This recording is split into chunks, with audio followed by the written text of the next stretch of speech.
Well, welcome to Pizza Quest and welcome back. And today I have a very special guest joining us from, I assume you're in Ann Arbor, Michigan, right?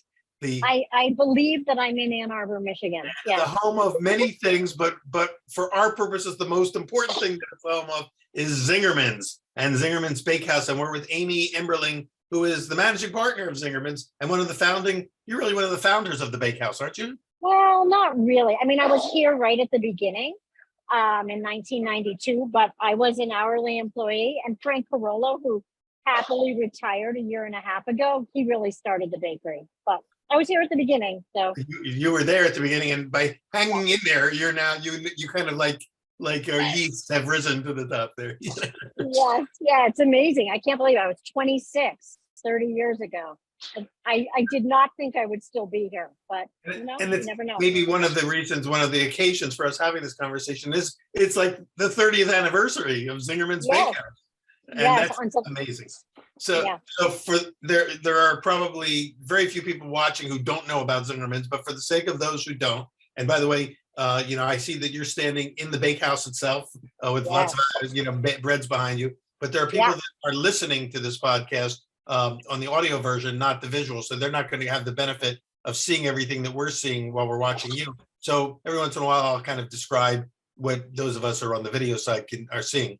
But Amy, tell us a little bit first about Zingerman's Bakehouse and maybe just that whole story, and then your story. We want to hear about how you kind of ended up finding this 30 years ago and finding, in a sense, your path in life.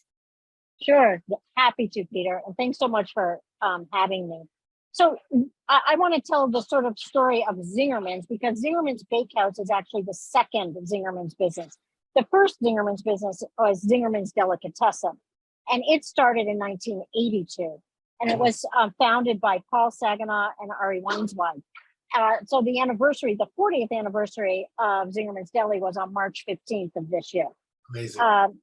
Right. So Paul and Ari started the deli. They both have Jewish heritage. They had this vision of making, classic deli sandwiches that were so juicy that the juice would run down your arm as you were eating it.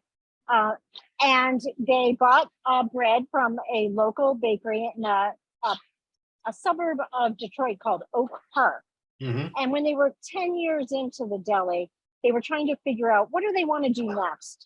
And a lot of people said, oh, you should franchise, you should open up delis all over the place. And we have the good fortune that we're in the same town as University of Michigan. So a lot of people leave town and then they say, will you please open up where they live now in Arkansas or Missouri, wherever it happens to be. So anyway, Paul and Ari, so they are very unique and visionary people, and they decided to create what they call Zingerman's Community of Businesses. And that was to give opportunity to local people who had a passion about a particular food to open up a food business that would be in Ann Arbor, that would have a managing partner that's really an owner in the business. Usually the artisan themselves would be the owner. And the businesses were supposed to have some synergy. So bread made a lot of sense because at that time, 60% of all the transactions at the delicatessen included bread. So that's when the founder of the bakehouse and my original partner, Frank Carollo, decided that they would open up a bakery. And so in 1992, that's when Zingerman's Bakehouse started. So the bakery came along, and were you able to? Well, first of all, yes, you said when you started, you were just working the line. You weren't, really running the show. So were you an experienced baker at that time, or did you learn on the job? I had baked in a restaurant, and I had gone to cooking school for 7 months, and that was in 1991. And where I went, all that you did in baking was, sort of yeasted things was about 2 days. But I had baked bread in a restaurant, so I had some sense of it. And I had made desserts. I was more of a pastry person. But no, I learned here and then subsequently taking classes. But, when when I found out that the bakery was opening, I thought, oh, that's kind of interesting, but I'd never really had an incredible passion about bread. And thinking about talking to you today, I thought about, how did I feel back then? And I realized that it really was gripping, because although on the surface people might think, oh, it's just these four ingredients, you do the same thing over and over again, it's just different proof times, different proportions. I realized very early on that it was just incredibly fascinating, and that you could just go deeper and deeper and deeper and learn more every day. So That that's what sounds happened to me. familiar. That part of the story sounds very familiar, because it's this never-ending rabbit hole of learning. Right, right, absolutely. And I'm sure that is not a unique story. I know it's part of your story, I imagine, and I'm sure most bakers, artisan bakers, have a very similar story. But the timing was amazing. That the timing of the creation of the bakery, because it coincided with the emergence of the artisan baking renaissance in this country for sure, and really globally. So you guys were right at the sort of on the doorstep of that explosion of artisanship in baking, that and were part of the contribution of, I don't know, the growing passion for bread. Absolutely, but it wasn't by accident, Peter. So Ari Weinswide, in the late 80s, early 90s, he was traveling all over the country. And he had, as the story goes, because I wasn't there, he had been in San Francisco for about 2 weeks. And he came back to town, and Frank met with him. Frank was leaving some position a business that he had owned. And he said, hey, Ari, they were friends, I'm about to go work at this other place that I won't bore anyone with the name. But, if you ever want to do anything together, let me know. And Ari said, I was just in San Francisco, and I ate bread from, may have been as many as 10 different great bakeries. And I can't get the people here to even try to make it. How about we open up a bakery together? So Ari was out there and tasting. And that's one of the things that Zingerman's is known for, is doing research, finding things. I mean, it's a lot easier today than it was then. And so that's one of the reasons we also started. Well, that's exactly when I had my bakery in the San Francisco Bay Area as well. I wonder if mine was one of the 10 breads that he tasted. That would kind of close the loop for me if that was true. Yeah, that would be amazing. I will ask Ari if that was the case. Ask him when he was out there, if he tried Brother Juniper's bread. We weren't doing crusty hearth breads. We were doing soft sandwich bread, but inventive, creative breads. It was part of what I call the neo-traditional side of the bread boom. And yeah, because I didn't want to compete up against all the sourdough companies in San Francisco, because there were so many of them already. And then Acme was just coming on. So some of these other great bakeries, Semi Freddy's, Acme, you name it. So I wanted to have my own niche that was unique. Grace Baking, yeah. And San Francisco really was the epicenter, I think, of the American artisan baking movement, or the bread movement anyway. But it took off, and I know that I'm sure that in Ann Arbor at that time there probably weren't too many artisan community bakeries. There wasn't a single. Well, there had been one, but it had closed. And then, as Frank told me, he thought maybe we'll have a year and a half before someone else opens up. But it was at least a decade before anyone even nearby opened up. So now there are more, and it's great. And actually, since the pandemic, there are many more sort of people doing it on a micro level. And people ask me, is that a problem? No, I think it's a great thing. The more people who eat this kind of bread, the better. Everybody's, then you have more people out in the community educating people about why it's great. That's right. So I'm happy. The more the merrier. Well, you guys, in addition to creating the bakery and growing, the various types of breads that you were doing, are also instrumental in helping other people learn how to bake bread, weren't you? Don't you do classes and things like that? Yes, right. So 15 years ago, we decided, it was sort of a funny story. We leased some space and put it under our lease for another Zingerman's business to move into. And that business, they changed their mind. So all of a sudden, they were very kind. They paid rent for 6 months. Well, gave you a running start. Yeah. Yes. And so we had 3,500 square feet that we thought, what are we going to do with this now? And, we had, Zingerman's is really into educating ourselves, educating the community. And so we thought, why don't we build a classroom and really teach people what we know? And so that's what we did. And so that was 15 years ago. We now have 2 classrooms plus a lot of virtual classes. And it's really been one of the biggest joys of the bakery, being able to share with people. So the classes continue on now and into the future. If somebody's interested in coming out for a class, how do they find out about it? Just go online to bakewithzing.com, Bake just with like Zing. it sounds. Yeah, because you guys bakewithzing.com. get to play with that Zing thing a lot. You got Zing Yeah. Train, you got Bake with Zing, Yeah, but Zing.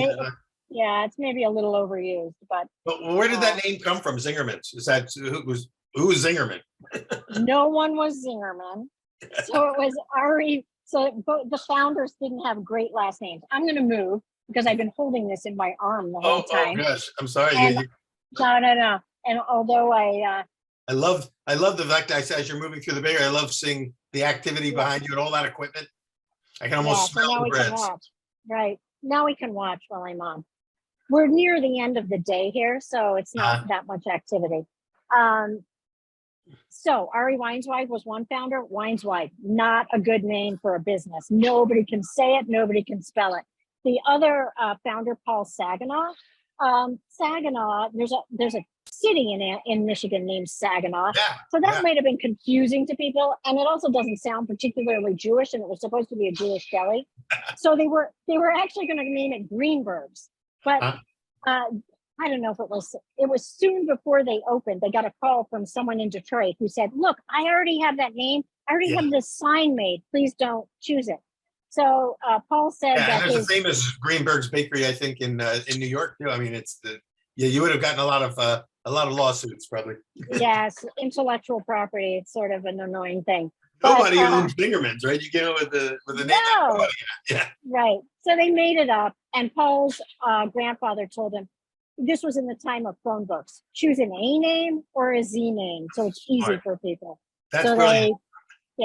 So they thought Zingerman sounded kind of Jewish, but it was energetic, and that's what happened. Well, I know as Zingerman's, fame and reputation grew in the 80s and 90s, one of the things that people associated with Zingerman's would hear about it is these guys are such brilliant marketing people. I've never tasted their pastrami on rye, which I hear is legendary, but at the same time, it's such a cool place. Just the name alone, all these sort of brilliant marketing ideas just seem to be flowing out of the founders and the team that was running it. I met Ari back in the 90s at a conference, and he was doing a presentation on how he would source out. I think at the time he was introducing some bacon or something like that, and people going, "What do you mean bacon at Zingerman's?" But that's the point, is that he was carving his own path, and it was pretty cool. Yes, and he continues to do that. Absolutely. Yeah. But one thing I want to say here that's really important to me, that is that all of these things that you see, they're coming from everybody's heart and personal creativity. There's it's not, when people talk about they came up with this concept for this restaurant, and that's okay. That's a very successful form of business. But nothing here was created by a PR firm or a bunch of strategists. It's really people's heart and soul. Yeah, and it all kind of grew organically, so to speak. Yes.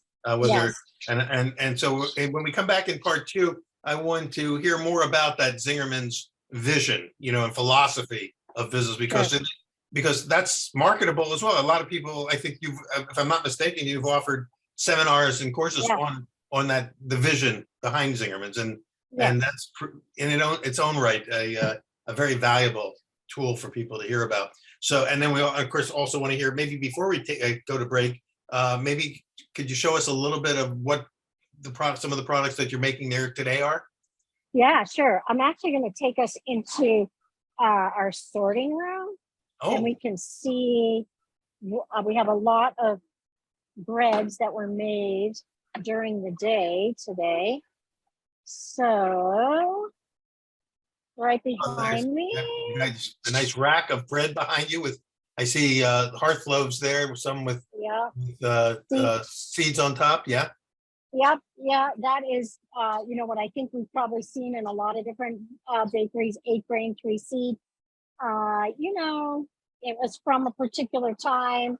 but lots of customers still like it. That's one of the challenges, Peter, is that even though we may want to evolve things, we first don't always want to evolve things. Right. Right there, we have some what we call better than San Francisco sourdough, because we got into a little bit of an intellectual property disagreement with a company in San Francisco. And Paul, who's very funny, said, how about if I call it better than San Francisco sourdough? And they said, that's fine. So that's what we That's call good. it. So you put another word in front of sourdough and you can Yeah. call it your own. Well, that's interesting because, yeah, people used to really associate sourdough bread with San Francisco, but now, because lo and behold, we found out you can make sourdough bread really anywhere. Then, so everybody's got into sourdough now, but San Francisco still, claims sort of being the forefather of it all. What's that loaf you were just holding in your hand? It looks like yeah, I want to show you a better one of it. So this is what we call True North. And why I wanted to show you that one is because we're really making, we've made an effort right from the beginning of buying local grain and from small millers. At the beginning, when we opened way back in 92, there was a mill in Ann Arbor called the Daily Grind. And they got some of the grain that was grown locally in and milled it. Some of it obviously came from different parts of the country. But this bread was created with Michigan grain. That was milled by someone in the Leelanau Peninsula originally. Now, he didn't make it. It's a difficult thing that we're all trying to do, right? Yes. And so right now we've been buying from Janie's Mill, which I'm sure you've probably heard about in Southern Illinois. Have you heard of Janie's? Yes. I've heard of it, but I don't know those folks, but I know that they're part of like a, kind of a growing coalition of regional mills that, are sourcing locally, milling and in small batches and specialty batches. And it's one of the, I'd say one of the exciting aspects of what's happened in the artisan bread and baking movement. Yes, recently. Okay, I got to find you some Jewish rye because Zingerman's Bakehouse had to make Jewish rye right from the beginning. Yeah, absolutely. You had to. So here's a nice loaf. Oh, classic looking rye bread. Yep, classic looking rye bread. You call I guess you couldn't call it New York rye bread, or somebody from New York would get mad. You have to call it better than New York rye bread. But that the New Yorkers wouldn't have put up with that. Maybe the San Francisco they were a little more chill. Okay, you can call it better than San Francisco, but the New Yorkers, they would have fought. So. Exactly. So just again, we're just about ready to go to break. So just tell me about that rye bread, because again, that's maybe one of the signature products of Zingerman's. What makes Happy it? to. Can you tell us a little bit about like how much rye flour, what percentage of rye flour is in there? Are there the big question is it made with caraway seeds or without caraway seeds? And yes. Okay. I can't tell you the percentage of rye flour. I don't have it off the top of my head, but I will tell you it's not enormous, because this rye bread is based on the rye bread that was made at the turn of the 19th to 20th century in the Lower East Side of New York. And they were already using a lot of white flour. Yeah. So the rye flour that's in it, we actually mill it ourselves. Here's one of our mills. Oh, I see your mill. Yeah. Right. Yeah. Yeah. Yep. So the rye flour is in the sour. So we make a rye sour, and we also, and the other ingredient that I think is kind of unique to the bread of that time is what we refer to in the bakery as old. So I see this bucket here. See if I can show you. It's a bucket of rye bread. A bucket of, you mean like baked rye bread that are going into a bucket that's going to be soaked and ground up? Exactly. So we bake rye bread every day so that we can take it, slice it, add water to it, make a little mush, and call it old, and then it's one of the ingredients in the rye. That's like a classic German technique, is to put soaked bread back into the dough. And and I know some of the people who are watching it, know that, but not everybody. Very few bakers know about that trick. And I'm glad to hear. So that you make it with a sourdough starter. Is it kind of a combination of sourdough and yeast, or just all sourdough?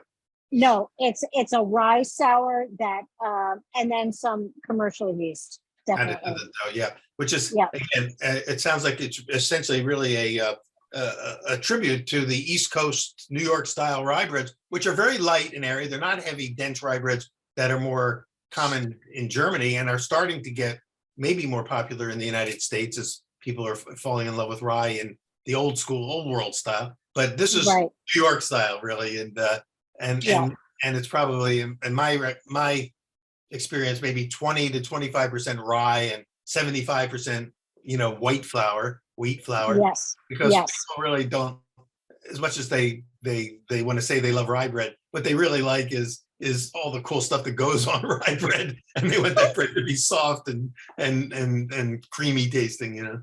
Yes, exactly. And so I think what I was told was that this bread is based on what the Polish Jewish bakers of the Mhm. Lower East Side were making. That there were differences depending on where people came from. Yes, And we actually learned this bread. Do you know Michael London? yes, sure. Michael Okay, London from upstate New York. right. So Michael was like our mentor, and Ah, that's a long story that we can go into if you want to. But Michael taught us how to make this bread, and ah. Michael, the way Michael talks about most bread that's like this, he'd say it's like they take a handful of rye and they wave it over the top of the bread. Michael is a hilarious guy. So that That's was a a good great one. story. Yeah. Well, Michael, again, very important baker in the early stages of this bread renaissance in America. Yes, So, yes. well, that's a great little sneak preview and taste of the bake shop. Why don't we take a short break? We'll come back in part two, hear more about the Zingerman's philosophy. I want to hear more about what you do as the managing, partner of the bakehouse, and also I want to hear about some of the signature products that you help create and get on the menu at Zingerman's. Good. Like I know I think the what is it, old school apple pie or Apple pie. Yeah, right. there's certain products that were your creations. I want to hear a little bit about that as well. So why don't we Okay. come back? We'll take a short break now. Those of you who are watching, we're with Amy Emberling of Zingerman's Bakehouse. We'll be back in part two in just a second. We're back on Pizza Quest with Amy Emberling of Zingerman's Bakehouse in Ann Arbor, Michigan. I would wish I could take a live poll right now of the people who are listening. How many of you have actually been to Zingerman's? I have not been to Ann Arbor, regrettably, since like 1970, 71 was my last time. There was no Wow. Zingerman's there. There was nobody named Zingerman then, of course. And so I never got to experience Zingerman's, but I've experienced it vicariously through products that have been sent to me, and by going to workshops where Ari and other people from Zingerman's were talking and showing us the things. But I've always wanted to go there. And it's funny because you think, I don't have a whole lot of reason to go to Ann Arbor, except that would be the reason to go, and that's Right. an amazing accomplishment in itself to have created something that is a destination site for foodies of all types. We would love if you came, Peter. We'd show you a good time. I would love to come. Maybe participate in one of your classes or something sometime. Yeah. That could Yeah. be Let me maybe know. that could be the reason. We'll make it happen. But Okay. and thank you. In part one, you were telling us, Amy, not only about some of the breads and the stories, and you were showing us that rye bread, that sort of New York style rye bread, and also the better than San Francisco sourdough bread, and all the types of breads that you're doing. But you do other products besides breads as well. And if I'm not mistaken, you had a hand in developing some of those products from the beginning. Yes. Yes. We also have a pastry kitchen, and we also do decorated cakes. And we have a little kitchen that makes soups and different sandwiches and things for our retail shop. So So we make. before you go into all those products, how much of the product that you make is actually used in Zingerman's at your own shops, and how much of it kind of goes out to accounts and clients, either in the area or even around the country in mail order or whatever? Yeah.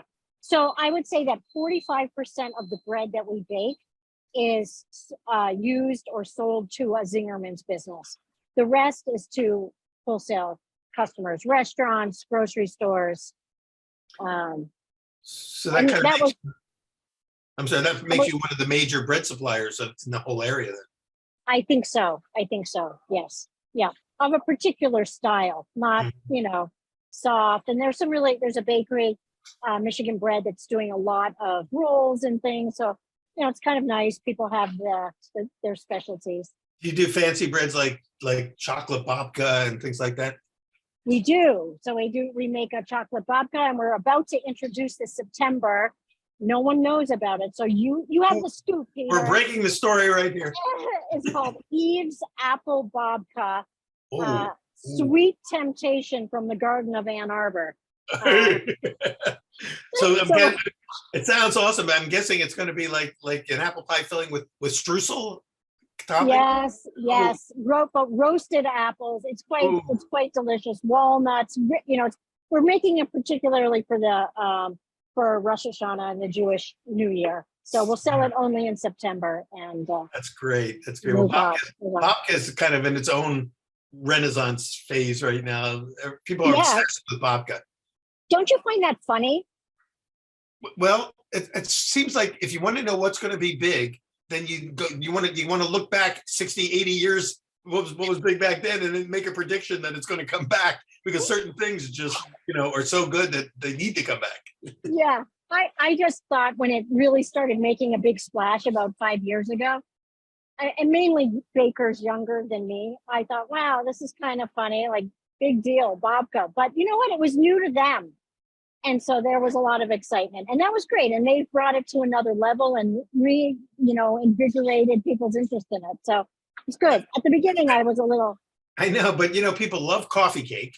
And so babka really is just glorified coffee cake with a great backstory. Absolutely. Yes. And speaking of coffee cake, didn't you created something I think called gingerbread? Was it gingerbread coffee cake? Yes. That's yes, we make it every year from sort of, I'd say, December through February. And it started because my husband loves gingerbread, and it was one of the sort of family things that we would do on Michigan gets kind of cold, winter Sunday. How about some gingerbread and whipped cream? And then I thought, well, why don't we do it at the bakery? I'm sure he's not the only one who loves gingerbread. So that was the beginning. But what we try to do here, and it's with the help, it's nothing. The main point I want to make about product development at Zingerman's, which, you would know better than I how it works in a lot of other places, but it's not about an individual here. It's usually someone has an idea, and then someone, might be them, might be someone else who takes the first stab at it. And then everybody starts talking about it and saying, well, what should we do next? And so no one here really takes credit for a particular thing. Maybe you could take credit for saying, yeah, we should do this, but it's really a group effort. So I'm a little, we're pretty, we're very collaborative and maybe a little hippie. And so. But you have right in the name of your expanded operation, the Zingerman community of businesses. Yeah. Community is a key word for the Zingerman's brand. Yes, absolutely. And being in the community, caring about the community, trying to make a good community in the workplace is all like a huge part of our culture. So food is first, but community service is right up there. Well, tell us a little bit more about the Zingerman's community of businesses, because the bakehouse was it the first of the sort of constellation of businesses? We spoke in a recent episode with Ji-Hai Kim, who has a restaurant within the community, right? What would you call it? A reinvented Korean style restaurant? Right. It's really traditional Korean food and dishes that you don't see in many. There are now Korean restaurants in some of the major American cities that are serving more traditional food, but that's exactly what Ji-Hai does. A lot of dishes, there are regional dishes all over South Korea that she's featuring. So Zingerman's is, we say that we have three bottom lines. We do. We have three bottom lines. It's not lip service. They're great food, great service, and then great finance. I will tell you that when I first, so I was here from 92 to 96 at the bakery, and then I left town for 4 years. My husband was a graduate student, and he had finished his PhD at Michigan, and so we left. And I thought I would never be back. 4 years later, they needed another partner at the bakery, and they said, why don't you come back? And so we chose to come back. Why did I get off on that? That was a good one. And so when I returned, this is the connection. Yeah. I had gone to business school. And when I returned, it was very clear to me that like profit was almost a dirty word at Zingerman's. So when we say, and I couldn't believe it, like, come on, guys. I mean, I grew up in a family business. I had just gone to business school. It's like, it's okay to make money as long as it's okay to make money. But that generally, I would say that we care about service and food first, and then we try to make enough money to just stay in business. But so we make traditional food. There are 11 businesses now. Wow. Zingerman, which teaches our business practices, is the only non-food related business. You mean Zingerman is an actual business that people can basically buy the training for how to do business? Yes, how we do business. So we just share. It's like open source. Zingerman became a business, and I think around 1994. So long before people were talking about open source. Yeah. So we just share everything that we do, and it's like, go for it. If you could do it too, wonderful. Let's all try to do business this way. Anyone who's interested. So we have a mail order business. We have a Zingerman's Creamery that makes fresh cheese and gelato. We have a coffee roasting business with a cafe. We have an event space, mainly weddings, but also corporate things called Zingerman's Cornman Farm. Zingerman's Mail Order, which ships all of our food all over the country. So, and they make some of the things that they're shipping. Zingerman's Delicatessen, obviously. Oh, and I can't forget Zingerman's Roadhouse, which is an all-American restaurant that serves sort of traditional dishes from across the country. Oh, fantastic. So those are some of them. Now, does that mean that each one of these businesses has an operating partner who essentially owns that piece of owns their own operation? It's not run by some corporate team at the Zingerman's headquarters that's telling you all what to do. Absolutely. And yes, none of us would tolerate. It's not going to work for you 60s refugees, Exactly.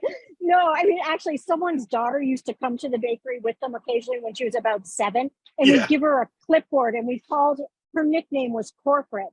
And we would go around and say, guys, watch out, corporate's here. Yeah, right. Anyway, yeah, that was our version of corporate. So yeah, there's a managing partner who's an owner in each one of the businesses. So someone who really is passionate about whatever the nature of the business is. And people they own different amounts. Paul and Ari, the founders, own some of each one of the businesses. And for many of the businesses, we're like really instrumental in, I just want to show you, there's a nice rack of pretzels. You probably can't quite see it. Bavarian twisted pretzels. Can't see it. That was a great shot of, they were going into the oven, right? Those pretzels were rolled into a rotating rack oven. And now do those pretzels, they're Bavarian style, do they get dipped in lye or anything like that before they bake? Yeah, they sure do. They get dipped in lye. I'm going to see if I can give you a little closer picture of it rotating. And this is Joe. Hey, Joe. Hey. And now we're seeing inside a rotating rack oven where the whole rack has gone in loaded with Bavarian pretzels, spinning around. Are you getting a little steam bath going in there? It's a blast of steam, and they're going to bake and come out golden brown because of the lye. Right. So another big part of a couple of big important things that are part of the whole Zingerman's world is that we have essential services. That's not corporate. It's where IT, HR, marketing reside.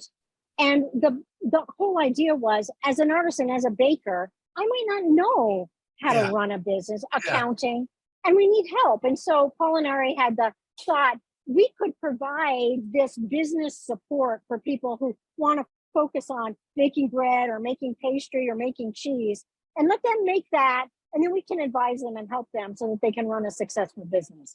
It's like an intellectual commissary that provides the support for all the different spokes of the wheel, right? I think you're the marketing genius, Peter. Yeah. I wish I could actualize something the way that you guys did that, because that's pretty, I mean, it makes so much sense. There are restaurant models like that, right? Lettuce Entertainment in Chicago, where they've got so many great chefs, each running their own show, but all tied at the hub to, a great support team, a management team.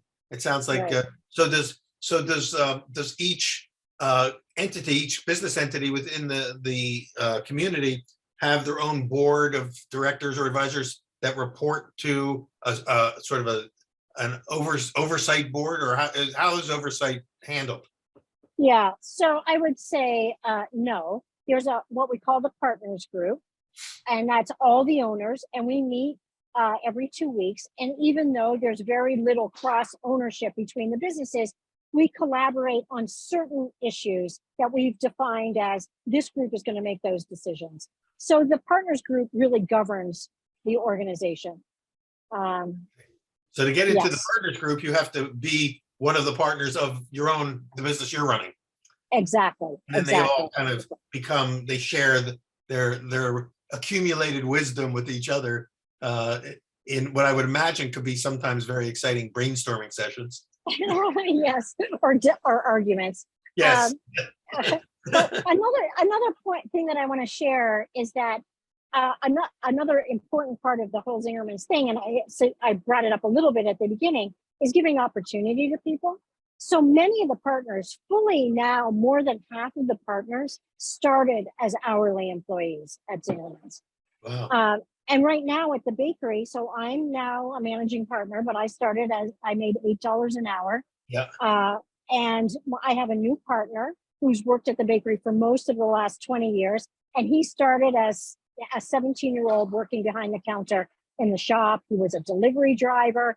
So it really happens. I say to people when we have a welcome to the bakehouse class, and I say, you never know. You might think that you want to be an owner here someday. Watch what you wish for, because it could happen to you. Well, that's the thing, is when you're young and in the beginning of something, it's hard to project 20 and 30 years down the road. But here you are 30 years down the road from when you started, and you can look back and see it really can happen. If you hang in there and what's the word, contribute your energy and creativity to the project, you could ultimately be in a position of authority and responsibility and partnership. So Absolutely. how many partners within one entity, like how many partners within the bake house are there that get to go to those meetings, for instance? Well, there are two. Most of the businesses many have two. The Delicatessen and Zingerman's mail order have three. A few have one. So it really just depends on how people want to do the work. We have another sort of interesting thing. I don't remember how many years ago it is now. I don't know if it's 8. We started having what we call a staff partner, because we're making decisions for the organization at that level. And of course, we don't have all of the perspectives. We only have ours. And being a managing partner is a distinct, it's important, but it's certainly not an all-knowing perspective. So now we have 4 what we call staff partners that sit on the group and have a vote. That's great. We actually make decisions by consensus, but they're part of the consensus. That's great. And they're not shop stewards, but they're there to just broaden the perspective. Yeah, and they get to bring in the perspective of what it's like for the working side, who are well. It's certainly in some ways it reminds me of that. I'll call it the counterculture idea of the co-ops. All the co-ops, very few of which have survived to today. But the best of that aspect, where at least the people who are doing the work, the day-to-day frontline workers, get to weigh in on and bring to the leaders what the needs are, what the concerns are. You could certainly keep the unions out. I don't know about that. That's an interesting topic, but I'm not sure that will keep any. I mean, I think unionism is a movement now, and who knows? It's coming back in big time, that's for sure. Yes. Peter, I'm sometimes accused of, people want to know, what are the bad things? You make it sound like everything is perfect. Well, I know, it sounds like one big happy family. No. So I just want to make it clear that, we got all the same issues that everybody else has. Yeah. On any given day, there's something that's not going right. And it's challenging sometimes to work in this model, because you have all these entrepreneurs who are supposed to cooperate. Sometimes we're pretty independent. We don't want to cooperate. We want to do our own thing. Some people, I think the bakery, 4 or 5 former managers of our bread bakery have opened their own bakeries. They didn't want to be partners in Zingerman's. It was too much collaborating for them. Some people So, just have to run their own show. They just, I mean, yeah, by nature, they need to have their own thing. right, right. And, So and so they're, Zingerman's is a stepping stone for them to their own vision. yes, which is great, which I'm happy about. But I just say, it's not for everybody, and there Yeah. are things that are challenging in the model. Well, there's no way to run a business without challenges. I mean, it's somebody once, when I had my bakery, somebody said, the main job of the of the head of the company is to solve problems. That's your main job, and problems will come. So make sure that you Absolutely. budget time for that. Yes. But it sounds like you guys have, well, you've had, this is the 30th year of the bakehouse and 40 years basically of Zingerman's. So Yeah. you guys have been navigating through all of these, figuring it out. Yeah, we're constantly trying to figure it out. Absolutely. It's been a good run so far. And hopefully it will keep going. That's the goal. Well, I want to hear a little bit before we run out of time completely. Number one, about you told us a little bit about the old school apple pie. In the end, the pie looks like, what is it like? It's just a big Dutch apple style pie, or is it two crusted pie, or is it maybe Michigan apple? Right. It's a two crusted pie, and it's Michigan apples. But the thing that was interesting about it was trying to use unrendered lard. So real leaf lard that's never been rendered as one of the fats, as the fat that was in the pie. So that's why it was called old school apple pie. Ah, that's interesting. Well, one thing, Zingerman is clearly not a kosher deli. We know that. Right? Yeah. Not with all your great bacon. So right. So being able to use lard and good, leaf lard is, for most pie bakers know that's the best crust is made with leaf lard. So you're basically going for the gold standard of an apple pie. Absolutely. That's it exactly. And I think that, most of the things that I bring up and say, let's work on, they're not about doing something kind of, which is wonderful, but new and mishmash of, French and Japanese. It's more the traditional things, or going back. And instead of innovating forward, innovating by looking back. So yes, that's kind of what I bring. It's kind of a nostalgic experience of the best of the past, not the worst of the best, but the best that we can recall, the best memories from our past brought into the present. Yeah, exactly. And that's a great business model in itself, because people want that. They want to be connected to the best memories that they have there, especially their food memories. Right, exactly. So tell me about what's this? The Buenos Aires brownies. Is that that's another one I saw on the menu that I heard was yours. Yeah. So one day I was at Zingerman's Deli and I was having a meeting with the marketing people, and Ari walked by and they said to Ari, this was in the early 2000s, Ari, that stuff in the fridge, that brown stuff, it was really good. And he said, oh yeah, it's good, isn't it? And then he walked away and I said to them, what was the brown stuff in the fridge that was really good? And it was dulce de leche. Oh. So we were just on a thing about making, Zingerman's mail order said, make us some different flavors of brownies. I've never been thrilled about making a million different brownies. As a baker, making a brownie is not, the most elevated thing, as much as we can all enjoy eating them. I love brownies, especially if you find one that you really love, then you don't want any other kind of brownie except that one. Yes, it's true. But as making it's not why I became a baker, but whatever. So he said, well, maybe we could find a way to use that dulce de leche in a brownie. So that was a long time ago. Now we sell, and so there's a layer of brownie, layer of dulce de leche, layer of brownie, some demerara sugar on top. Yeah. And we sell literally tens of thousands of them in a year. And the bakers don't love me for it, because it's a little bit of a process getting that dulce de leche at the right temperature, the brownie at the right temperature, so that everything that you can actually build it. But if it was easy and anybody could do it, then anybody would do it. But you have to have a place like Zingerman's where they're willing to put the extra mileage in to bring out something that's unique and original. Have you been listening to me like on something? Because that's what I say. No. But I say, it's exactly it. If someone else could do it, they wouldn't pay us to do it, you guys. So. Well, I haven't listened to you, but I feel like you could be my sister, because you're talking my language, and I love having this conversation with you. So I want to thank you so much for sharing us with us, first of all, the 30th anniversary of Zingerman's Bakehouse, and for all your work there, and for the work that everybody at Zingerman's is doing to kind of create models. I don't know how to say this, but maybe models that can be almost like heroes for other people that want to get into business and go, how can I do this? How can I succeed? Well, here's a model that works. Why don't you go take the Zing train, Right, exactly. Well, thank you, Peter. And Peter, I want to thank you because you are a big model for bakers all over the country, and definitely bakers here. I walked around this afternoon, checked in with people about whether they could be on the Zoom, whether they minded. And I said who I was doing, or going to do this podcast with Peter Reinhardt, and eyes wide open. Really? So thank you for all that you've done.